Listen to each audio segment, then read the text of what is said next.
वो कृत्रिम बुद्धि पर काम करती है। नाम सूचना सेठ, एआई कंपनी की फाउंडर। लेकिन जिस आर्टिफिशियल बुद्धि को कंट्रोल में करके दुनिया को कई राह दिखाती है, वो खुद के दिमाग को कंट्रोल नहीं कर पाई और अपने बच्चे की ही कातिल बन गई।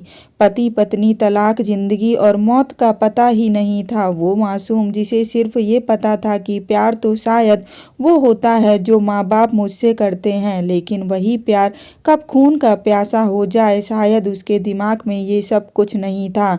लेकिन क्योंकि वो इंसानी बच्चा था, ना कि कृत्रिम दिमाग वाला कोई रोबोट। लेकिन जब पति पत्नी का विवाद और अपने पति के प्रति एक बीवी की नफरत इतनी बेइंतहा हो गई कि उसकी जलन में सिर्फ एक मासूम को ही जलना लिखा था। आखिर मैं वही मासूम उस इंसानी दिमाग और कृत्रिम दिमाग की लड़ाई के बीच चारा बना, और जिसे कलेजे से लगाकर वो माँ कभी सुलाती थी, वही बच्चा उसी माँ के साथ बिस्तर पर कई घंटों तक लेटा रहा। लेकिन उसकी सांसें खामोश थीं, आंखें बंद थीं, जिस्म बेजुबान था। अगर कोई चीखती चिल्लाती आवाज़ थी तो वो सब कुछ उस माँ के दिलो दिमाग में तैर रही थी।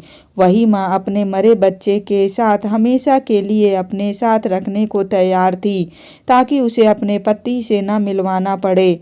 आखिर सूचना सेठ ऐसा क्यों करना चाहती थी?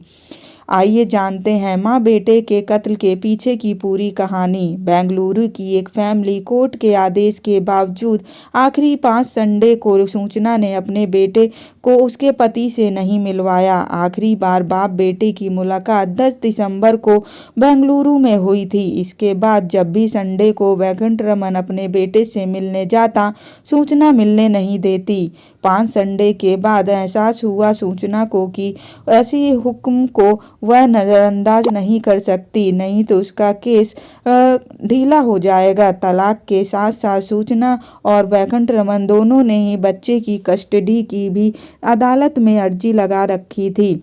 इसी के बाद एक सोची समझी साजिश के तहत 5 जनवरी यानी शुक्रवार को सूचना ने वेंकटरमन को टेक्स्ट भेजा। मैसेज में लिखा, 7 जनवरी को वो बेंगलुरु में एक पते पर वह उससे मिल सकता है। सूचना ने भी वो पता भी टेक्स्ट किया। टेक्स्ट पढ़ने के बाद वेंकटरमन 7 जनवरी संडे की सुबह वहां पहुंचा, लेकिन वह इंतजार करता रहा। सूचना नहीं आई। इस दौरान उसने उसके टेक्स्ट और मेल का भी जवाब नहीं दिया।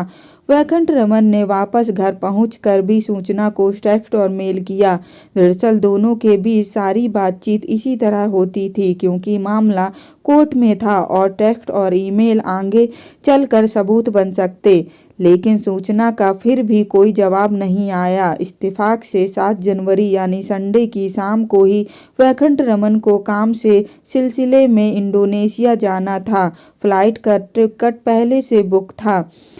जब बात से बेखबर वो की सूचना अपने बेटे को लेकर संडे से एक दिन पहले ही बेंगलुरु से गोवा जा चुकी है। उधर सूचना सेठ ने 5 जनवरी को वेंकटरमन को जानबूझकर टेक्स्ट भेजा था कि वह मिल सकता है, जबकि उससे पहले ही वह प्लान के तहत 6 जनवरी को गोवा की फ्लाइट की टिकट और होटल की बुकिंग करा रखी थी। 6 जनवरी की रात की फ्लाइट से वो बेंगलुरु से गोवा पहुंची। गोवा पहुंचने के बाद रात 11:30 बजे वो नॉर्थ गोवा के दासोल बनियान ग्रैंड होटल में चेक इन करती है। होटल की बुकिंग 10 जनवरी तक की थी, यानी अगले 4 दिन तक वो वहीं रहती। लेकिन गोवा में चेक इन करने के सिर्फ 2-2.5 घंटे के बाद ही रात करीब 2 बजे के आसपास सूचना अपने बेटे का कत्ल करती है। इसके बाद ही पूरी रात वो उसी बेड पर लेटी रहती है जिस पर उसके बेटे की लाश पड़ी। अगले पूरे दिन भी सूचना कमरे में ही रहती है। वो एक बार भी कमरे या होटल से बाहर नहीं जाती, ना पानी ना खाना लेती है, रूम सर्विस तक को कॉल नहीं करती। ये कहीं वही संडे का दिन था जिस संडे को वेंकटरमन को उसके बेटे से मिलवाने के लिए सूचना ने 5 जनवरी को टेक्स्ट भेजा, यानी उसके अपने बेटे का कत्ल संडे के दिन ही किया था। संडे के दिन पूरे दिन उसके मोबाइल पर सिर्फ उसके पति का ही मैसेज आया था। वेंकटरमन जब तक बेंगलुरु में सूचना के बताए पते पर खड़ा बेटे के मिलने का इंतजार कर रहा था। पूरा संडे होटल के कमरे में गुजारने के बाद रात करीब 11 बजे सूचना ने पहली बार अपने रूम से रिसेप्शन पर फ़ोन किया। उसने किसी अर्जेंट काम से फ़ौरन बेंगलुरु लौटने की बात कहते हुए बेंगलुरु तक के लिए एक कैब बुक कराने को कहा। हालांकि होटल की बुकिंग 10 जनवरी तक की थी, लेकिन सिर्फ एक दिन रात होटल में गुजारने के बाद अगले ही रात सूचना होटल से चेकआउट कर रही थी। सूचना के चेकआउट करने के बाद 8 जनवरी की सुबह पुलिस को शक हो चुका था कि इसी के बाद कैब ड्राइवर के जरिए सूचना को बेंगलुरु जाने के रास्ते में ही पकड़ने की प्लानिंग की और ड्राइवर की मदद से दोपहर करीब 12 बजे के आसपास कर्नाटक के चित्रदुर्ग जिले के आईमंगला पुलिस स्टेशन से सूचना को हिरासत में ले लिया गया। चश्मदीद कैब ड्राइवर के मुताबिक जब आईमंगला पुलिस ने सूचना को बैग खोलने के लिए कहा तब भी वो बिल्कुल शांत थी। आईमंगला पुलिस सूचना से ही बैग के कपड़े निकालने को कहती है। सूचना ने एक कपड़ा, आखिरी वाला नीचे का, नहीं निकाला जिसमें लाश रखी थी। कपड़े उसे नहीं हटाए।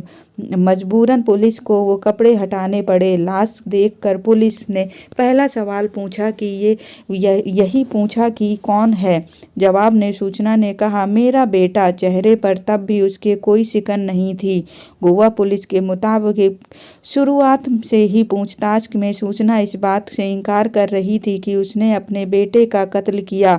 उसका कहना था कि रात बेटे के साथ सोई, सुबह उसे उठी तो बेटा मर चुका था।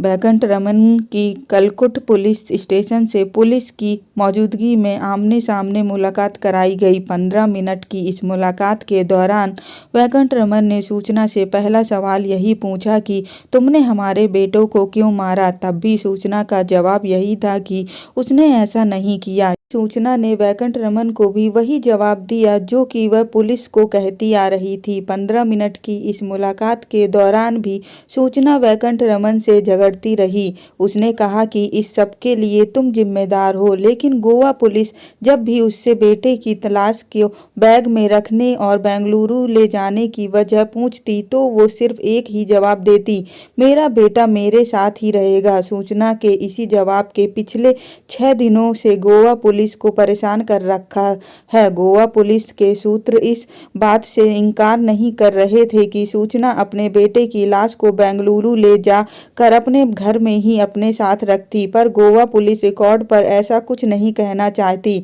वजह भी बहुत साफ है। अगर ऐसी बातों से सूचना की दिमागी हालत को लेकर सवाल उठेंगे तो अदालत में उसे इसका कानूनी फायदा मिलेगा। इसलिए इससे बचते हुए गोवा पुलिस ने ये तय किया कि अब सूचना से पूछताछ किसी मनोचिकित्सक